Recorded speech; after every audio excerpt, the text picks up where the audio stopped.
বিন্দু কাবার চতুর্দিক দিয়ে দাঁড়িয়ে যায়। কে কোরআন তেলাওয়াত করে? এত সুন্দর কোরআনের আওয়াজ। আল্লাহর পয়গম্বর কোরআন তেলাওয়াত করছে। যতক্ষণ পর্যন্ত নবীজি কোরআন তেলাওয়াত করছে, একজন কাফের কাবার প্রান্ত থেকে সরে যায় নাই। যখন ভোরের আকাশে সূর্যের আভা যখন দেখা দিয়েছে, আল্লাহ নবী কোরআন তেলাওয়াত বন্ধ করে দিয়েছে। সমস্ত কাফের নেতারা কোরআন তেলাওয়াত শোনা বাদ দিয়ে আবার তারা বাড়ি চলে গেল। আমার ভাইরা, খারাপ লাগতেছে কি? আমার ভাইরা, আল্লাহর পয়গম্বর পরের দিন আবার রাত্রিতে কোরআন তেলাওয়াত করে। সমস্ত কাফিররা আবার রাত্রে বেলাতে রাসূলের কোরআন তেলাওয়াত শোনার জন্য পাগল পারা হয়ে নবীজির কোরআন তেলাওয়াতের শোনার জন্য কাবার চতুর্দিক দিয়ে দাঁড়িয়ে গেলেন। আল্লাহর নবী কোরআন তেলাওয়াত করে, কাফেররা কোরআন তেলাওয়াত শুনে।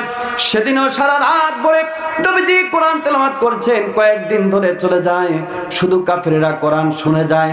কোন সুবহানাল্লাহ।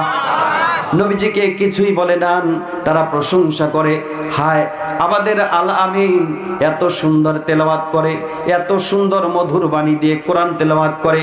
এই কিতাবটা কিসের এই আওয়াজটা তারা বুঝতে পারে নাই, তারা শুধু শুনে যায়।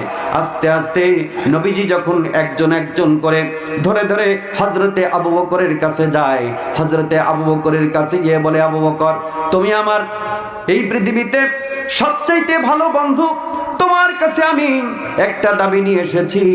আল্লাহ পাক ডাক দিয়ে কয়, আবু বকর রে, আল্লাহ পাক আমাকে নবুয়তের দায়িত্ব দিয়েছে। সুতরাং আবু বকর, আমি তোমার কাছে আল্লাহর কোরআনের আহ্বান করছি, আমাকে নবী হিসেবে যদি স্বীকার করে নাও, আল্লাহ তুজার দিন মানা বাদ দিয়ে যদি তুমি এক আল্লাহকে আল্লাহ বলে একমাত্র স্বীকার করে নাও, আর আমাকে যদি নবী হিসেবে মেনে নাও, তাহলে আল্লাহ রাব্বুল আলামিন এই দুনিয়ার পরে আরেকটা যে জীবন আছে, আরেকটা জিন্দেগি আছে, আখিরাতের জীবন, সেই জীবনটাতে আল্লাহ পাক তোমাকে সুখ স্বাচ্ছন্দ্যময় হিসেবে কবুল করবে। কোন সুবহানাল্লাহ।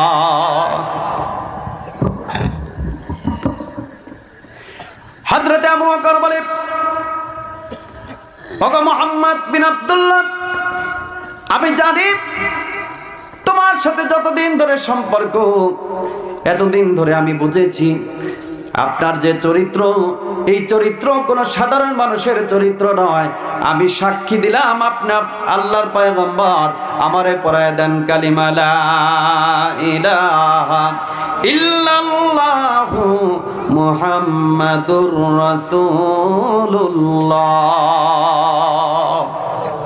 সকলেই